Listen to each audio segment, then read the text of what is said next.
Hello, everyone, and welcome to In Context Design's webinar on From Discussion to Action, Women in Tech. And I'm your host today, Derek Hoyam. I'm here to assist Karen Holtzblatt with the webinar. So I'll be your online host. I'll be able to track things online and keep track of the chat. So if you have any questions for me or for Karen, you can go ahead and chat in the window if you're on the In Context website, or if you're watching from YouTube, you can also use the chat window as well. I think on both YouTube and on the In Context site, you have a chat window underneath the main video screen, or if you prefer to have a separate chat window, you can hit the pop-out player using the link below. All right, many of you may be familiar with Karen's work, and she has been a leader in computing for many years. She has received the Association for Computing Machinery's Lifetime Achievement Award for computer-human interaction. And recently, she's been pioneering work studying women in tech teams and in the marketplace, and she'll share a lot more about what that research entails, and that's what this webinar is about today. We actually did this webinar, well, we did a separate webinar about a year ago. Some of you may have participated in that, so this is actually a second in a series. We'll make sure that we email you a link, those of you who registered for this webinar. We'll email you a link maybe to that first webinar as well as this, so you can kind of get both in the series. Also, if you go to the incontextdesign.com website, you can go incontextdesign.com/women in tech. That's our main page for everything that we're doing with Karen's research. And so from there, you can also watch the first webinar as well. So without much further ado, I'm going to introduce Karen. And again, I'll be online in the chat. And so here we go. Am I on? You are on. Okay. Hi, everybody. Thanks for joining me this morning, this afternoon. As Derek said, I'm one of the leaders in user-centered design, UX, human-computer interaction. For those of you that don't know, our process, contextual inquiry, contextual design, is used by companies and universities all over the world in order to help teams build great products that work for their users. For the last 30 years, with my consultancy, I have worked with product teams composed of men, women, and people of all different backgrounds and cultures. And about 8 years ago, when young women who often approach me as I travel around giving talks, you know, all over the place, they started to come to me and say, Karen, how do you walk in a room with all men? Or how do you stay centered if someone challenges you? And they would cry. And I was like, didn't we do this 25 years ago when us early birds battered down the walls into technology? So I was pretty surprised. And then I took a look at the stats on what was going on in our field, unlike every other field, and we're losing 50% of our women mid-career. That's pretty scary.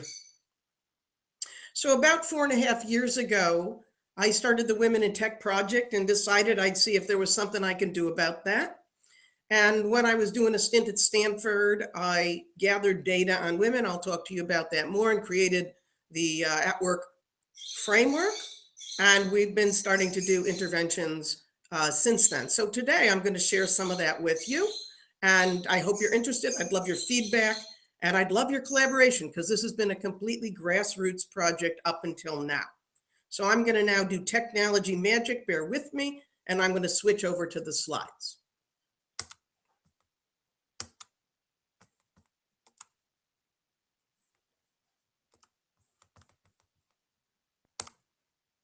All right, can we see that? Yeah, let me jump back over. I was just gonna, while we were making that transition, I was just gonna let people know that we're gonna do Q&A with Karen after the presentation as well. And then we'll officially end, but we're gonna also have Karen stay late and kind of have some office hours for those of you who wanna ask questions after the webinar concludes. So, all right, Karen, I'll switch back to you on the slides. Am I on? You're on. All right, so let's start talking about the problem. I'm going to do this simple because most of you know this. For the last really 30, 40 years, with the work that people have been doing on trying to bring women into STEM and in the high schools, in even preschool classes within the tech organizations, we've had a big focus on what we call pipeline. But pipeline, if you're losing women mid-career, right, at twice the rate of men, is not really going to solve our problem. The problem is inside the workplace. And so we need to figure out what we're going to do about that, or we're going to keep losing the water out of the hole in the bucket. Yeah. So this is the Women in Tech research that we started with when I was collaborating with my students at Stanford. As always in the work that I do, we use field research first. We want the issues to bubble up to us. We don't know what they are. So we went out into the field and we talked with women who were successful at that time in their job in technology from, their 20s up until their mid 50s. And we wanted to understand what kept them. Why did they love being in this field? We looked at all kinds of job titles, as you can see, and family situations and industries. And out of that, using contextual techniques, we bubbled up the key factors that seem to keep women at work. Now, why would we look at women and why they stay? Because the assumption is that if we understand why they stay and we make sure everyone has that, then they're more likely to stay. The other thing that we found, which is a typical way we approach solving problems, is we then started talking to women who left a job, and we find out, yes, indeed, they left because they were not getting these dimensions of the work. Now, subsequently, we used the qualitative data to help us drive a quantitative tool. We had many, many questions, and we did a study of around 300 women, and then we shrunk the number of questions through statistical means. We now have a shorter survey. We're going to be launching this new survey work this month this semester in order to eventually turn it into a measure of, if you would, life at work efficacy. And we are working on a number of intervention issues. Probably the scariest numbers that we saw in our survey was that 49% of those 300 plus women were thinking of leaving their job, and about the same percent were feeling invisible. What that says to us is if you work so hard to get women in the door, but 50% of them become at risk, then retention is a problem that we have to start thinking about. And we can't do retention if we don't understand what's in fact happening. So let me introduce you to the framework, and then we will take a look at the first set of interventions. We can't do them all today, but we will do some. And so I'm pretty excited about that. All right, so this is the WIT at Work framework. We're thinking this is a cool title. If you don't like it, make suggestions. The first and the most important factor of what keeps women at work is feeling that they're a part of a tight, cohesive team up to something big. They feel that there are dynamic conversations going on. They feel that they can lead and they can follow. They feel that their ideas are picked up on and they pick up on other people's ideas. They feel supported when they take on a challenge. In other words, this is a team in which every member is valued and they feel the value. Now, you could say, well, isn't that a duh? But in the end, if we think about it, this then becomes our greatest goal. How do we create a team that's really tight and really cohesive? Because if women are saying, how do I walk in a room with all men? They're already alienated before they even open their mouth, if that's what's going on. So we need to start thinking about this because we know that this is important for men as well. Otherwise, they would not keep following their friends to the next company and the next company. They like working together with people who work well. It's not really very surprising. But this next factor is pretty surprising. If we took a look at women, and there's a lot of emphasis now, not only on pipeline, but also on advancement, our data shows that women are very skeptical about taking on challenge. If we think of it from the point of view of professional advancement, they look at a job description and in their mind, they say, I have to check everything off the list. That if they're not good at everything on the list, they don't want to apply. Or they might say, I'm not sure I'm skilled enough. I don't think I'm ready. Or sometimes they'll say, maybe I need an extra degree. There's a lot of self-doubt, and we'll talk more about that later. But they report to us that they think that the men look at a couple of things, they think it's okay, they want the next job, and they just go for it. What we hear is story after story of women who, if we push them to the challenge, whether it's a new technical challenge, whether it's a promotion, whether it's simply being in a leadership role, if we push them and we give them support, they will thrive. We have stories like one of the young managers that I spoke with. Her husband, she said, is very ambitious. She talked to him about kind of wanting to be a manager. And so he went looking for the jobs. He found the next job for her to take in her company. He pushed her to apply, and she said, oh, but the application date is closed. And he said, send mail to this person and see if they'll reopen it. And she did it, and they did, and she got the job. On the other hand, if women don't get the support, they're going to have a problem. So one person who left the industry, she came from MIT. She was very technical. And the jobs that she had, they said, you can do this. You're from MIT. You're smart. You can attack this new technology. I know you can. But she wasn't sure of herself. She wanted someone to talk things over with, as women do. And when she went to her manager or her teammates and said, can I talk this over? They said, oh, no, you're smart. You can do it. So she felt hung out to dry and like she didn't have anyone to figure things out with. And in some ways, that's the definition of support. Women want to be tossed and pushed into a challenge. I was. But then they need somebody behind them. What does that mean? Not someone to whine and complain to, but someone to strategize with, someone to test ideas with, someone to help them think through what's really going on. The push and support can come from managers, it can come from teammates, it can come from mentors, it can come from family. But in one way or another, this is the way we have to think about managing women. They're not necessarily, at least a lot of them, are not necessarily going to self-promote. Let's give ourselves and them a shove. Our next factor is local role models. Now, we all know Ruth Bader Ginsburg, our Supreme Court Justice, Steve Jobs, and other high-level women that may be in our company. And although they are models of possibility, at least I know for me, when I look at someone like Ruth Bader Ginsburg, I go, I don't know how she did that. I don't think I can be that person. Now, I even met her a year ago, and it didn't make me feel like she was any more approachable. But we know that Ruth Bader Ginsburg did her job one day at a time, 1 year at a time, till she got to where she was going. What we find when we talk with women and we talk about mentors that are of value, they are indeed some of the people that pushed them into the ring. But they are known people in their life. And they want to talk with and understand what's going on in the work culture they are in. So it's very important that they are local role models, meaning part of the workplace and known to the person. A new person walking into a team is going to be looking to the team who has more experience to be their local role models.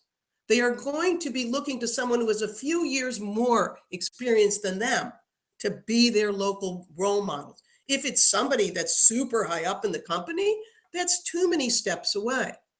And even if we think about it at the director level, for example, one of the directors, an engineering director, she had a high level job, but I said, well, what about going the next step? And she said, oh no, I'm not going to take that job. And I said, why? She said, because the person in that position above me, I don't like the way they live their life. I don't think my kids could fit in to that world. Over and over, we hear from women that they look at the other people in their company and they say, could I live that life? Could I do that job?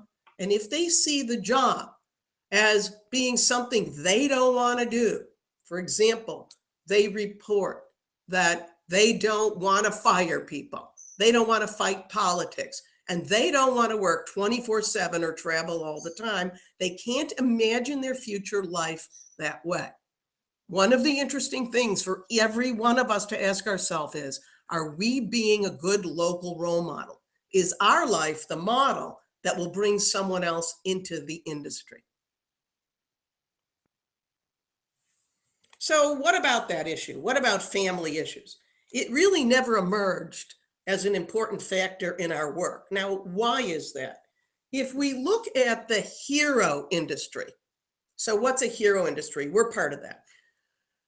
Doctors, lawyers, eye bankers, the kind of people that just work their heads off and they really are committed to a lot of work. The one thing we have found is that in all those fields, women increase in their participation. We are the only field in which women are walking out and declining in participation. So that's kind of shame on us, yeah? But if we look at all those fields taken together, there's no difference in the kind of benefits or the family issues that women express across any of those industries. In other words, home life balance is not the differentiating factor. But if we look at the stories of the women, we can see that we're tracking back to our team again.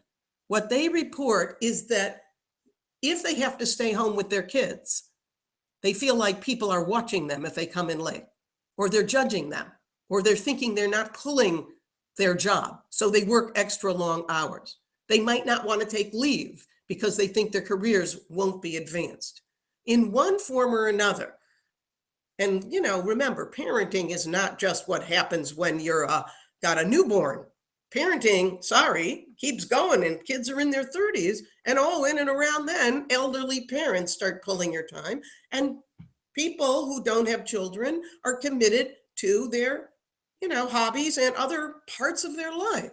What the women are looking for is non-judgmental flexibility, both from their team and their manager. They report, hey, my team came to my house when my kid was sick, or we could remote in and get it done, or we traded off the tasks so that I could be out for these 3 days.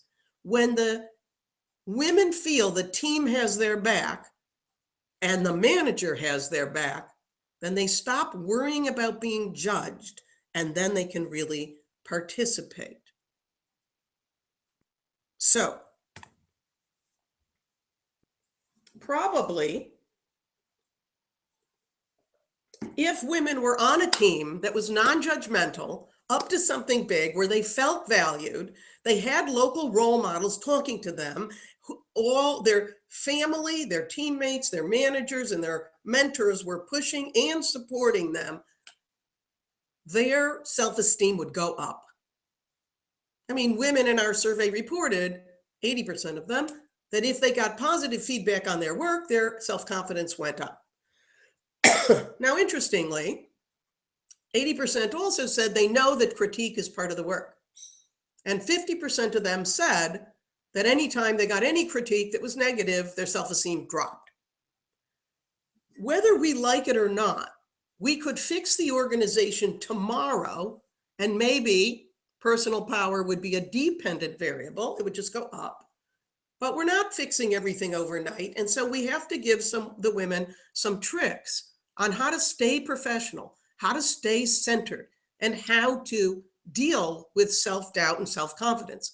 In our research, and in endless research on women and self-confidence, women tend to be less self-confident than men. Now, we can argue with that all we like, but, I've been talking to people, hundreds and hundreds of them, for the last several years. And I tell this story. Are we giving ourselves negative self-talk? Does it feel like there's a little devil sitting on our shoulder, whispering in our ear? I don't think you did that right. I don't think you're up to that task. Look at that guy's face. I think that guy made a funny face. I don't think he liked what I did. Ooh, I'm not sure about how I look. I'm looking at everyone else in the room. If you have this kind of negative messaging in your brain, it's going to undercut what's going on. Now, recently I gave a talk, and a woman who was in her 50s, I saw her, an hour and a half after the talk in the hall. And she looked at me and she said, "What you said today was unbelievable to me. Here I am, I'm in my 50s, and I'm still listening to that devil's voice."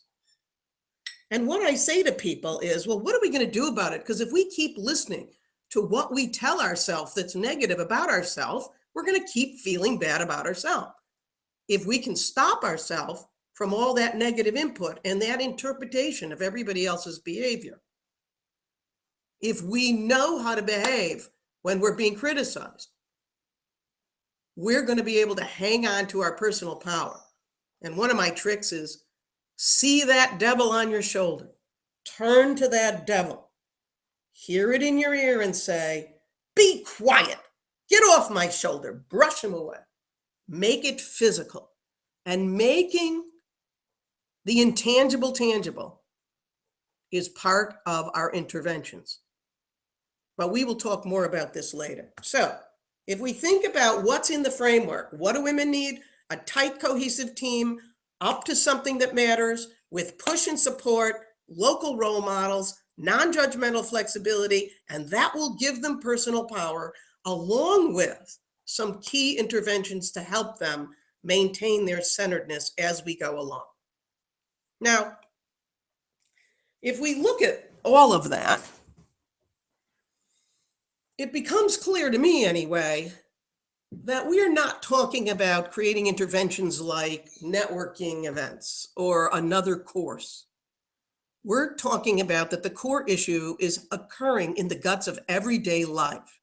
Now, one of the differences between our work and the work of in the other hero professions is that we really have to collaborate. We have to deal with the interpersonal every single day of the week. And they don't, because they're not makers and they don't work in real teams. And we do. So what that says to us is, let's start, because I'll do some more webinars on other issues later, by talking about some of the interventions that have worked for us from the work we've done for 30 years with design teams and product teams and lots of engineers. And let's also start from what we heard from our interviews.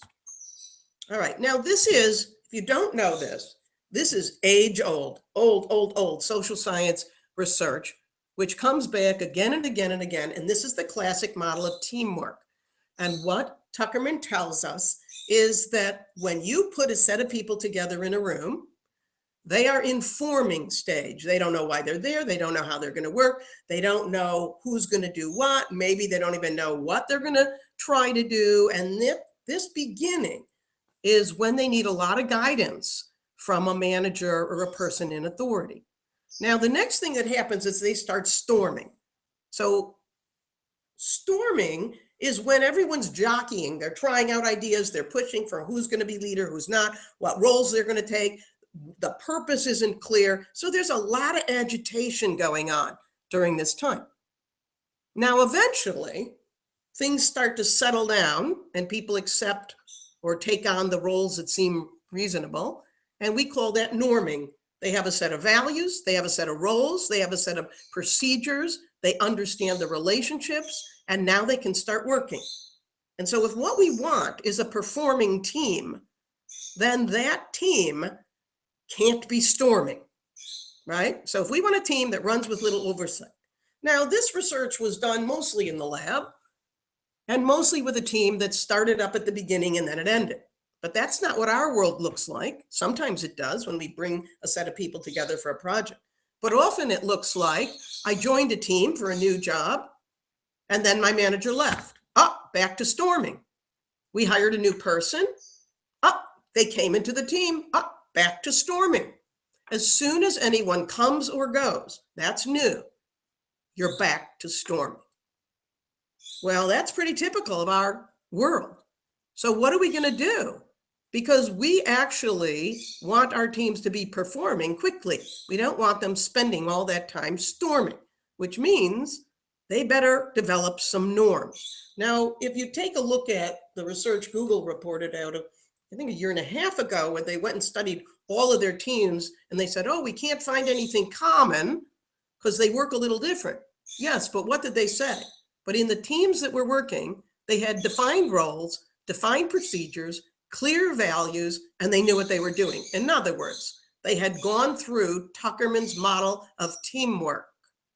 Well, what if we did it on purpose?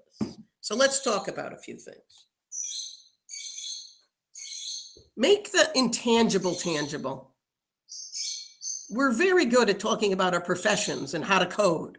We're very bad at talking about things like values, interpersonal dynamics, and what we want to change. What if we could? In the beginning of Agile, teams create a thing called the Team Manifesto. When I started to hear about this, and by the way, I've stolen this from a variant of this from Barry Overeem, so I'm going to acknowledge him here. I heard a story from a high-level engineering director, and she said to me, we have multiple Agile teams, we have Scrum Masters and leaders to guide them, and at one point I had to bring two teams together. And I warned them, I said, you're going to go back to storming, because this was a company that actually talked like that, which is very good. And so they brought in the Scrum Master to help them as they were merging these teams because they had let go a number of people. So clearly they had to go back to storming. And lo and behold, this team didn't storm. It was up and running and performing within a very short period of time. And so they inquired, what happened? Well, the teams pulled out their team manifesto, compared them, redid it, and now they knew what they were doing. Okay, what if every team had a team manifesto? That would be pretty cool, even if they didn't use Agile. So I put together this word cluster for the things we think a team should be thinking about. So how does this work? I just did it with my student team that's working on games for women in tech. And, this is what we did. We showed them the word cloud and we said on a Post-it, write down what this team means to you, how you want to work. One concept per sticky note. Then each member got up and read their sticky note, and anyone with something similar brought it together. We stuck it on a flip chart, and then we kept doing the round robin until we had all the ideas. We went up and we said, oh, let's name this cluster, and what would be the polar opposite? So what happens is you start to identify the behaviors associated with that cluster and the behaviors that would violate it. Then I asked them to go away and prioritize, and what you see here is what they came up with. That their work ethic is that we will use best practices, show up on time, answer emails, and do our tasks. And the other side of that, they called lazy. Now, interestingly, they said, have fun is number 2. And that meant know each other, go out and do fun things together. Because be strangers was the polar opposite. I liked their number 4, which is be united versus be divided, which means don't undercut each other. And then plan for failure. Meaning, yes, we want to work for excellence, but we better be realistic. So now the team understood what they're doing, and you can see down here, we had them sign it, and also their professor and I signed it as well. What if everyone had a team manifesto? But what if somebody wasn't living according to that ethic? How would we handle it? Well, in contextual design, we have a thing called a process check. At the end of each week, and in the beginning, at the end of each day, you can do a process check. The team gets together, and this presumes that the team is actually working together and feeling like they're doing something. And we say, well, how are we doing on our values as a group and personally? How are we doing on our deliverables, our meetings, our overall goals? So we write the pluses, and they might look like this. And then we go, all right, what's not working? Let's be straight about what's not working. It's important to have the pluses because, you could end up getting rid of a plus. So you got to know what's working. And so then they would write the minuses, like they didn't give ourselves enough time on storyboarding. But we'd also be able to do an interpersonal minus, like Joe saying he doesn't feel like he's getting his ideas out. So personal things can be in there as well, just like Ju saying that she's not speaking up enough. Well, what do?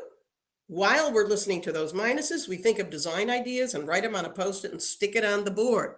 New processes to try, new ways to support each other, values we might add. And then we try it out next week and we check again. What we are doing is we are making managing yourself tangible instead of letting it just happen. Make the intangible tangible. Put it out there. See it. Plan for informal roles. What does that mean?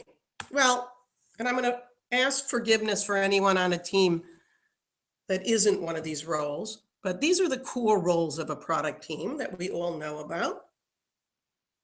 Your team may have things slightly different, but bear with me. So we know that we need the cross functions. We know there's going to be a product manager, and there might be a project leader. And sometimes those two ideas are merged together.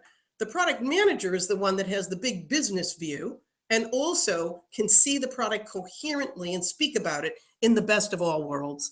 The project leader is the one that makes sure everyday life works, things are scheduled, etc. So keep that in mind. Then we have our UX roles, the user researcher, interaction, and visual designers who are getting the data from the users and also doing the design. Of course, we can't build anything without developers and content providers if we need content, and there are always going to be managers. We've done a whole series of interviews on managers, and the best managers feel that they are part of the team. They're in it with them. All right, so this is all good. We have our skills. We know if we don't have our skills, we're in trouble. But all these skills also come with explicit ideas of power and implicit ideas of power, whether we like that or not. And then something else is going on. And this is what we learned by working with so many teams for so many years. If a team does, and the other thing you'll see us doing is we like to name things as kind of fun and silly, because that takes the edge off of them and lets everybody play. So every team needs a ducks lined up person. If the ducks lined up person is there, nobody will get anything done. No one knows what's going on. If there's nobody there to run the meeting doesn't run. If nobody's there to run the design session doesn't work. If everyone's not in the room, the design session doesn't work. If nobody schedules the interviews or the code reviews or the rest of it, the project will fail. Now, if it was a perfect world, the project leader would be that ducks lined up person. But often they are not. And often when the project manager is more conceptual and there is no project leader, ducks lined up falls by the wayside, and the team will not work with that person not there. Now, if the user researcher picks up that job, now they're starting to push the team. So watch what happens. All right, what other roles? And I'm going to put these two together because they need partnership. The cloud is a super creative, and we'll talk in a later, network thinking person. They look at the data, they look at the requirements, and they start inventing ideas, and their ideas connect, and they connect some more, and they get bigger and bigger and bigger and bigger and more and more and more and more. They cloud. And at some point, their ideas are way too big for them to think about, and they can't figure out what they should ship and what they shouldn't ship, and they almost implode. Now, every good cloud I know has a partner who's a brick. Now, what's a brick? I always imagine the brick lassoing the cloud and dragging him down to earth. The brick looks at all those ideas that the cloud is clouding and say, we can do this and this and this, and this is a good enough piece. The brick keeps the team focused. If you put 5 clouds on a project, you're not going to get much. You're going to get lots of long white paper. If you put 5 bricks on a project, you might get, 3 or 4 new features. But if you look at the partnership between these character types, you can be golden. Good teams have at least one cloud brick partnership. And here's another pair that needs to be on every team. Who's the source of energy? Who's the gas? Who excites the team? Who drives them forward? That's the gas. But the gas can sometimes go too fast, end up steamrolling, bug people. And so the gas carries around an oil.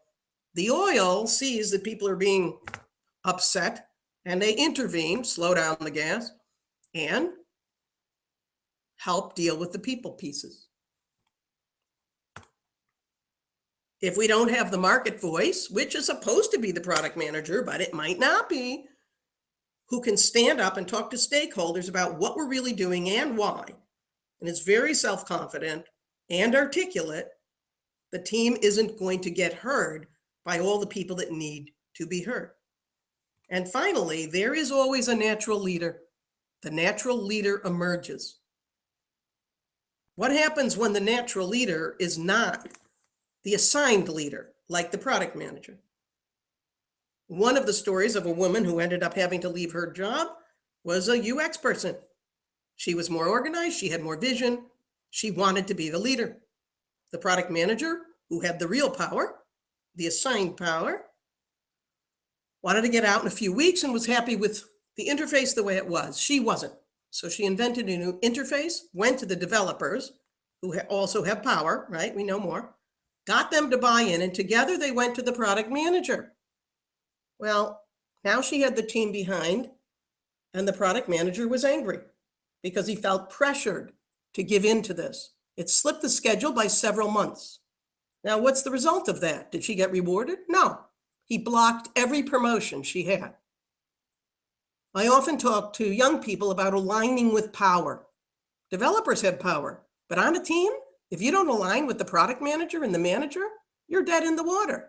She just undercut the success of the project, even if the design was better. Not a good thing to do. We need to pay attention to how to make our teams work, both with the formal roles and the informal roles. And what's interesting is people can self-select. This is my team putting their initials next to the things that they knew they were. And we don't always want to throw ourselves into the ring. You see this, Charlie? He knew he was the energy ball and the market voice. Those kind of go together, yeah? But notice this, here's his tiny C up here. He didn't know, do I want to be the product manager? Is that okay? Is that hubris? Now notice, Rhonda down here, she knew she was driving balance into the team and she could keep logistics. So she put her R up here. What do we have here? This is our team to drive ourselves forward. But, we had to say to Charlie, don't worry, you don't have to do the lead part. It's you and Rhonda together that are going to make that team work. We want to lean on people's strengths and partner for their weaknesses.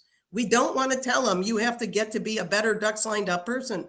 It's probably not going to happen. Instead, find someone for them to work with. Let's measure the success of the team and the individual's participation in it, not the success of individuals. So we need to think about this as managers and as teams to be realistic. This is part of the storming. When the formal roles don't match the informal roles, you're going to have a lot of team flux. So we started to talk a little bit about having some fun names, and I want us to talk about this some more because we can put our values articulated, we can pull together our teams, but we're going to still be stuck with real human beings, with real idiosyncrasies and real personal differences that really don't have to do with geographic culture. And these are the ones that we have found, 2 of them, that get in the way of teams functioning all of the time. So we started to name them and we started to help people try to address it. The single most thing that annoys people is the differences in cognitive style. Now, this is not Myers-Briggs. This is about the way you think. And you need to realize that these are born-in attributes. You can't change it a lot, okay? So if we know what our cognitive style is and is what is going on in the team as a result, sometimes we can intervene both in our partnering, but also in our own behavior. So we've already talked about the cloud. The cloud is the person doing synthetic thinking, linking everything together, forgetting about the practical and getting too big and too complex of ideas. The cloud pulls together and links things together like a network. But the popper is a divergent thinker. They might look at the data or requirements and just start generating lots of different design ideas popping off of the situation. Nothing fits together. If we don't have a cloud synthetic thinking, linking things into a coherent whole, we're going to get a list of features that don't hang together. So we need the popper to push divergent thinking, but the popper is not going to become synthetic. So we need to know that this is going on. If the popper keeps popping while the cloud is thinking, the cloud wants to punch him because he's disrupting their threads. So we need to understand that different people think different ways. Now this person, the Christmas lights thinker, these people can be really, really smart, and people can just want to kill them.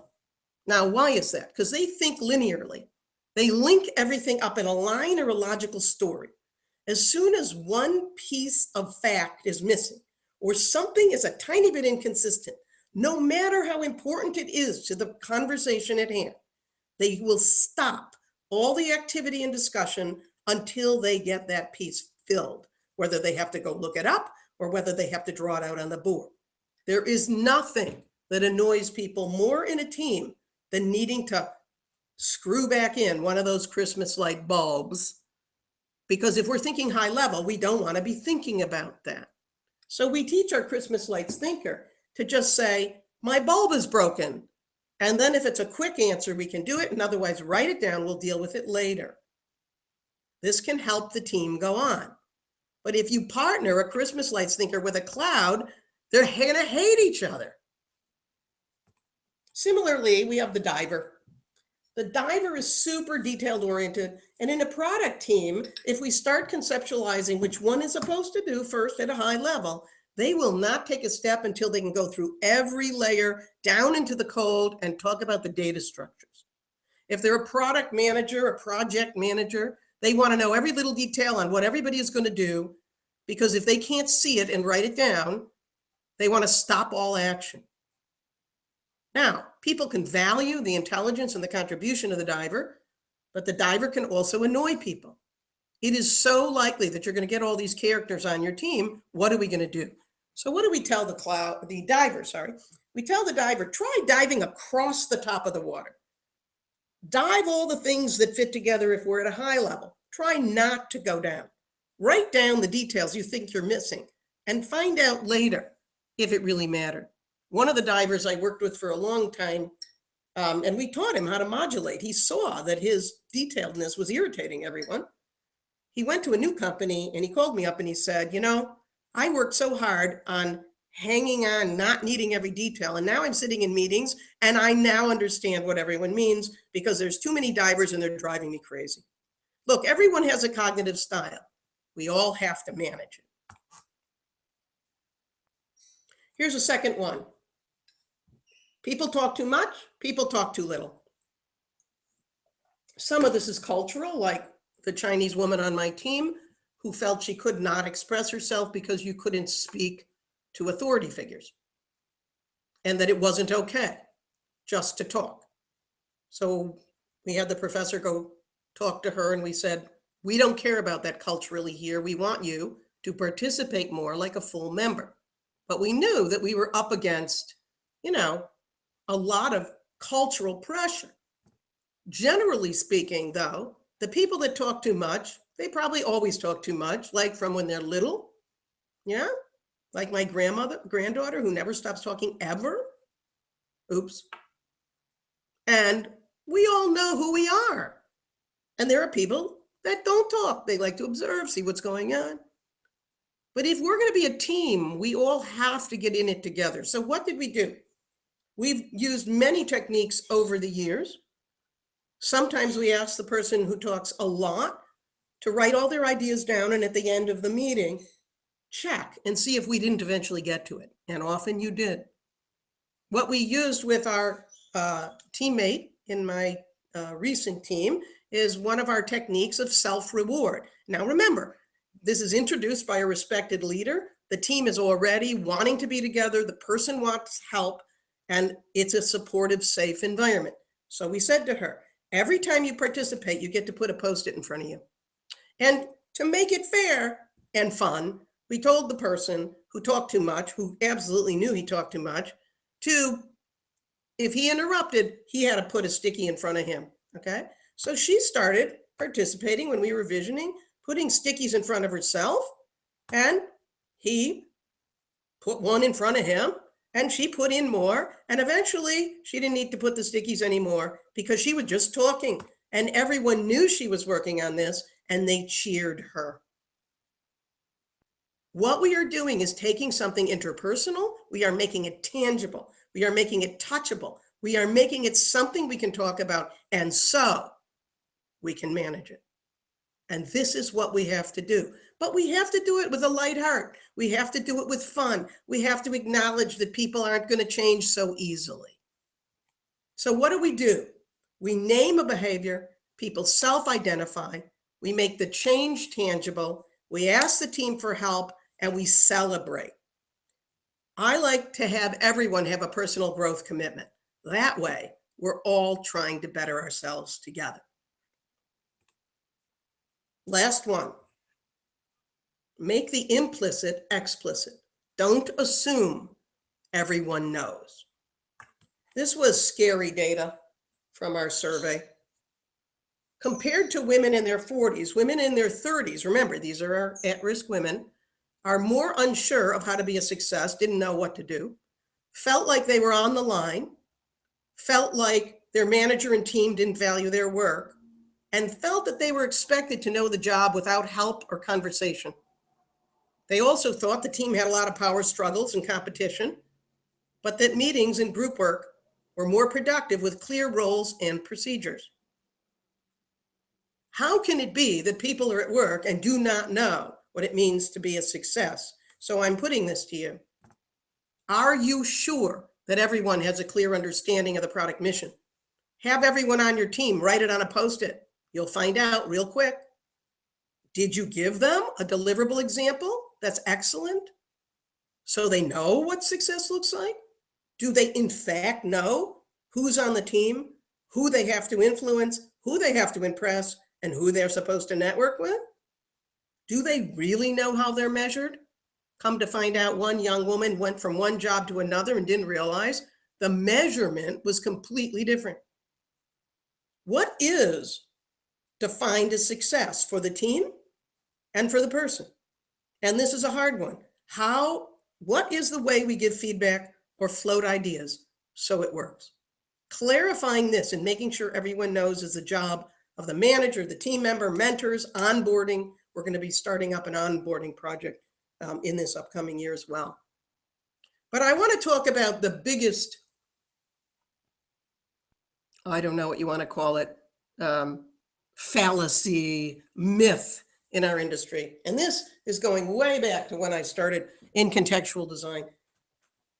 People resist structure. They resist organized processes. They tell me, they say, oh, we're just so creative. If you just put smart people in a room, you're going to get this great idea because then we're going to innovate. And if you have any process, then it's going to get in the way. Now, the funniest thing, really, if you look at it, because remember, from my point of view, we've already had a million software methodologies from Waterfall, RUP, JAD, and now today it's Agile. So Agile says, we hate big processes, we don't want long documents, and we're going to be unstructured. And they are the most structured methodology that I have seen in 30 years. Every team has to have a team manifesto, a daily stand-up meeting, a customer owner, other roles are defined.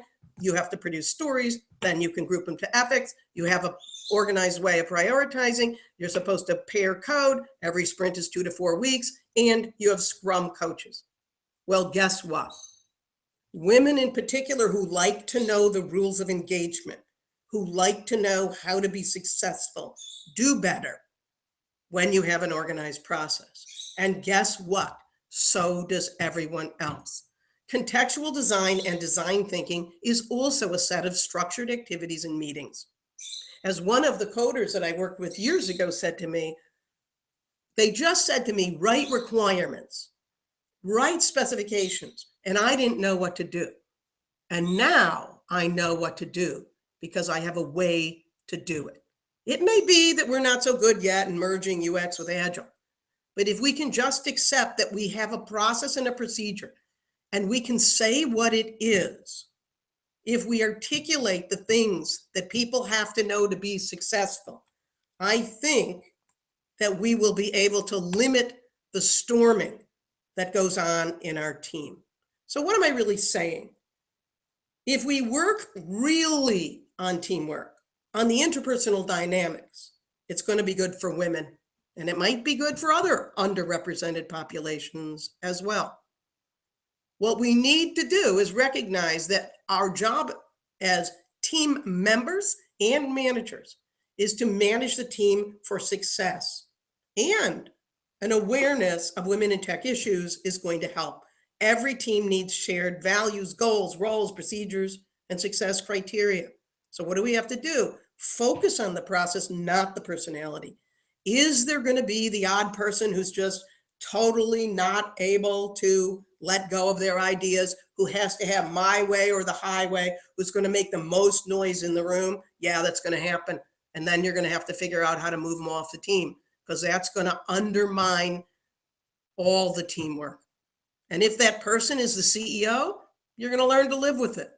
But the reality is that if we focus on things to do instead of bad people, our teams are going to work better. So make the intangible tangible, plan for formal and informal roles, manage the interpersonal with fun and buy-in from the team, make the implicit explicit, pick a process, stick to it, and be like the good managers. If you're a manager out there, focus on creation of teams, team building, not evaluation and how the person is broken. If the person looks broken, the process is probably broken. So if we want creativity and innovation, we better have teams that aren't storming all the time. And that's going to be good for women, because it'll be easier for them to be embraced and to come in and to participate. So that's what our thoughts are about women in tech. Just to give you a hint, what's going on. We'll have more webinars. I'll talk about interventions for managers and also for personal power and other things. As I said, I'm working with a team at University of Maryland now. Oh, they named it Witty Games. So we've got 4 game concepts. We'll be sharing them in a SIG at CHI, Computer Human Interaction Conference.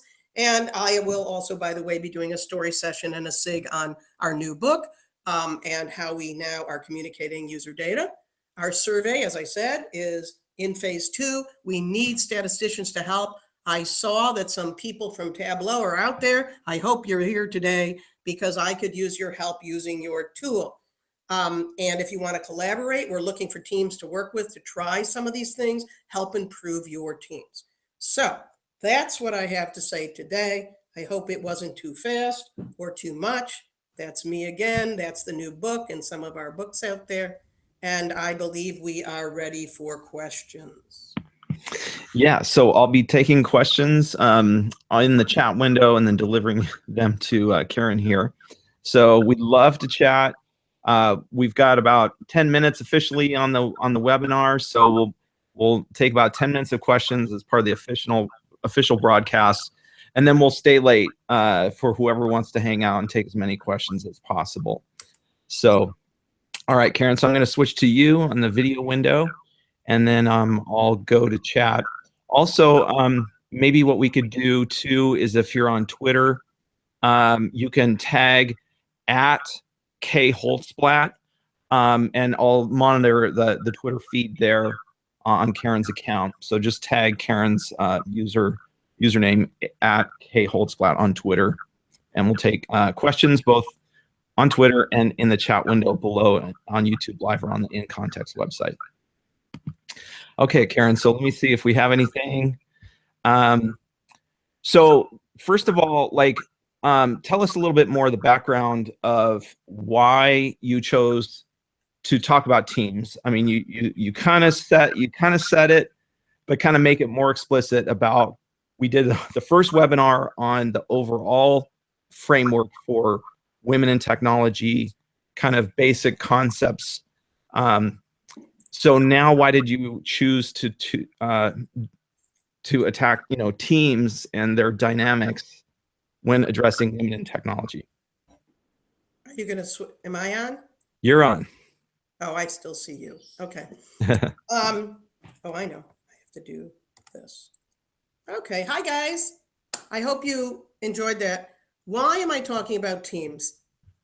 If you look at the framework, if you look at the factors, the feeling of belonging, or if you would, the psychological sense of community and camaraderie, really, which comes up over and over in our survey data, is central to women's experience of, loving work.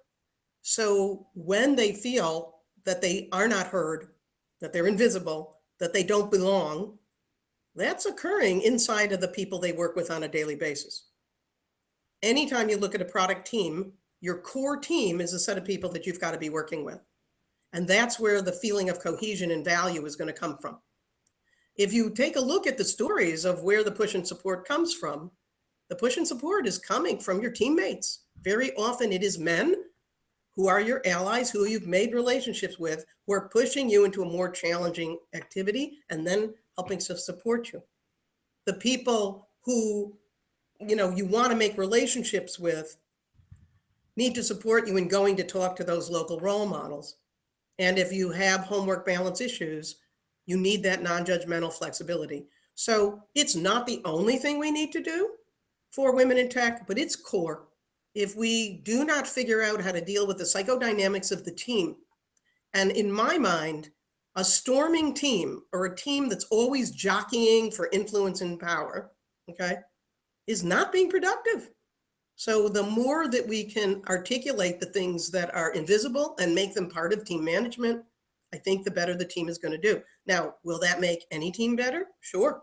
I mean, hey, one of my favorite teams was, 10 German men where we articulated all this stuff and taught them how to tell each other that they needed more positive feedback. We called it the mom response. And when I left them, they said to me, Karen, the best thing you taught me was the mom response. Again, I named a behavior and said, you can use it. It's okay. So I think addressing teamwork is critical. And if we don't accept that the core problem for women in tech is in the guts of everyday life, which is owned by the VP of engineering, right? It's owned by the way we manage our teams. We're not going to get far. We're not going to get far. That's all I have to say on that one. Okay. Hang on a sec. I'm just getting another one here. So tell us a little bit more too about the game interaction stuff that you're working on. Do you have any thoughts on that, of like how we might be able to use games in the workplace? Well, I'll tell you that when I started thinking about this, so think about the age range that we're talking about attacking. We're talking about effectively 25 to 40, okay? Because that's your mid-career, right? So our vulnerability is in the beginning. So we're effectively trying to attack the millennial population, yeah? I mean, anybody who's made it through 15 years in the industry or even 10 years in the industry, if you're over 45, you already figured out, whatever you figured out, right?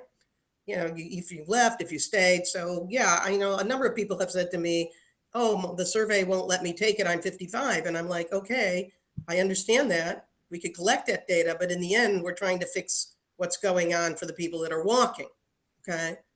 So when I started to think about that and the movement, or I found out about games for good or games with a purpose, I thought, hey, these people like more fun. They like games. What if we could create a game for good that is helping women in tech? So when I now have a research scientist position at the University of Maryland as well, and part of what I do, and I do this with many universities, I'm working with a capstone team who wanted to help me make games. Now, anyone who knows me knows I don't know anything about games, okay? But the students know about games and they care about them, and I know about how to help them get there. So we put the data up on the wall and we walked it with design ideas for games. We led a visioning session. We analyzed different sorts of games. And through the normal sort of modified contextual design process, they came up with 4 game concepts that they thought were viable. And they've agreed that they're going to develop at least 1, if not 2 games. So we're just carrying on, and we're looking. I would especially love to partner with a game company, But for Chi, we will bring concept posters of the 4 ideas so we can collect feedback, at least from that population. And we will bring a paper mock-up of one game and a running of another, and we'll do gameplay. We'll get some feedback on it. We'll also be doing that at University of Maryland. Basically, once we have a set of games, we think at least get some positive feedback. We'll have to see what it changes. But I mean, really, I've been, I told my team, push, because I don't know about this. And they were so cute. At one point, they said, Karen, you're thinking about this wrong. You got all this self-reflection in our face. It's not fun enough. So I said, good for you for pushing back, and now come back and give me something more fun. So, come find me. If you're in a game company, please come and talk to me, because I would love to collaborate. Karen, give us a little bit more background on the research that you're doing. Obviously, we put the survey out there that many people are answering. They can also get to that on the incontextdesign.com/womenintech webpage. But where are we at in terms of collecting the data? What are you seeing in the data right now? And how many like sites and people have responded? Well, so let me back up. There's a whole, if you would, program. I didn't realize I was making a program, but I did. So the first thing we're doing is talking to, as we have the core members of the team. Our first wave was looking at product managers, UX, engineering, et cetera, the core product team. We then looked at managers and the data that we collected from managers. This is all field data. The data we collected from managers, the people that we talked to were people that were recommended by people in their company as good managers. Because again, we wanted to understand what's going on, what good managers do. Now, I have a whole set of data on good managers, and we have some intervention ideas on managers. That's going to be a topic for another webinar. Okay. But that allowed us to add questions to the survey that are taking a little bit of a look at what the managers are doing. Now, at this point, we are honing the survey mechanism, because what we're trying to do is see if we can have a measure of how well a company is doing with their people. So right now, we're going to have a panel of all these core job types and managers, but we're going to have 25% of it be men, because we want to compare men's response to women's response. We are working to create the measures so that we can give feedback to a company on how it's doing through the measure, as well as some, talking to people there. But then if we did some interventions and we ran it again, would we see that there's an increase? So we're working on that approach. The next layer of research that we're doing is on onboarding. We want to understand how we're doing as we walk out of a degree program and into a company. And so I'll be doing a series, we'll be doing field study coming up this year. It's about 20-25 people who are in their first job out of their degree program. We want to understand if the colleges prepared them for what they needed, which will help me in my consulting with universities about what they need. And we will also want to see what's happening in that onboarding and what's going on vis-a-vis the framework. So we're going to be taking a look at that this year, and we don't know what, after that we'll have new recommendations and things like that. And then of course we have the witty games, which once we get them, we'll have to do some evaluations on those. And what I'm really working on right now is helping you get real tangible interventions that you can either bring home to your teams and start today. I hope some of the ones I shared are helpful. And but we are really looking for companies. If you're a company in the DC area where I am, please contact me, because we need to work with teams. If you have a team that's having trouble and you want us to come in and see if we can do something through the university, I have a foundation. You can contribute to the research and we can work with you. So, we're very much wanting to see if we can do something in a way that helps a team without basically saying you need a coach to come in every day of the week in order to make sure this team works, right? So we're looking for repeatable, trainable processes, just like contextual design. Anyway, there's a lot going on, and we're at the point now where we've gotten as much as we can get, although we still have a lot of volunteers out of grassroots.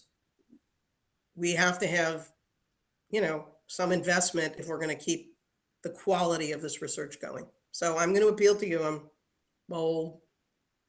If you want to help us out, help us. Right now, we can't afford a statistician, so that's part of a problem. Okay, we have a question from Tamala, who says, how do you as a business owner and designer deal with the same situations? I don't exactly know what you mean by that, but we at In Context for years, until I just changed the structure of the company to focus on this, we had a set of teams that worked together on contextual design projects. And then we had to work directly with the company team. And the reason we ended up developing all these techniques is because we had to make those teams work. So we were all the time having cross-functional, cross-company, cross-geographic location team members. And this is what led to us explicitly creating ways of working with teams to help the teams work. And I've started to share a few of them. There's a lot more, but what can fit into a webinar? From our corporate point of view, and from when we work with the company, we are very clear. We start with the expectations and the values. We teach the processes. We tell them what our expectations are about their interpersonal dynamics, and we intervene just exactly as I'm talking to you now. So I can tell you that it works because I've seen it work lots of times. We generally do not have a lot of problems on our teams. Okay, why don't you also touch on what role does kind of management have as opposed to human resources with regard to addressing diversity and getting more women involved in tech, and also obviously staying on tech on tech teams. So you've been thinking about this, I know, a little bit. Where are you at currently on that? Well, very often HR owns the hiring process, so pipeline comes through them. And very often HR owns onboarding process. And this is one of the reasons that I feel it's important to talk to people in human resources, because if they can think about what's really going to happen once they're on the team, the onboarding may work better. And we can think about how onboarding really has to happen inside the team. But basically, I believe that the problem, look, when director of engineering or VP of engineering or EVP of the company says, we need to deliver faster, I need a methodology, and I'm going to adopt Agile. Okay. That's ownership at the level of engineering, right? Product management. When user-centered design wants to be adopted, it's got to be adopted inside the context of the people that are doing the work. And I believe that we need to manage the team as an explicit activity by the managers of those people, by the managers of getting that project done, and by the team members themselves, and adopt some practices right into the guts of the team. Generally, that's not seen as HR's job. I'm open to a dialogue, but effectively, what I believe is that we need to start doing more conscious management of the psychodynamics of teams. There's a lot of people out there, they're doing this stuff. They just don't talk about it. They don't even necessarily share their best practices. And one of the things we may do eventually is talk directly to people about what are the things that they've tried. But too often what they try is talking to the person who they think is a problem. And what I'm saying is, hey, if you think about cognitive style, maybe you'll understand better. If you are saying this person is complaining, no one listens to them, but they never talk, all right, let's think about an intervention problem. I mean, we need to start talking about what's happening inside the team. I don't know that HR wants that job. So, I think we have to work together. HR wants more diversity. Engineering wants more diversity. We got to figure out how to make it work. Mm-hmm. Okay, great. Well, I think that's it for today. And so thanks everybody for attending online. And what we're going to do is we're going to post. Well, obviously, this will be recorded on to YouTube in the In Context Design YouTube channel. And what we're going to do is also post the video as well as the PowerPoint deck that Karen used today right below the video window. So you'll be able to pick that up as well. And all right, well, thanks for coming. We'll keep you informed. Be sure to sign up on our mailing list, which is on the same page as the webinar here, or you can go to incontextdesign.com/womenintech. Sign up for our mailing list there, and we'll keep you informed of activities, more webinars. Also, if we'll be in your city, we're talking about doing different events in different cities. And then also you have a chance to sign up for the research too, or take the survey that Karen is currently administering to gather data about women on tech teams. So, all right, thanks so much for attending, and we'll see you next time.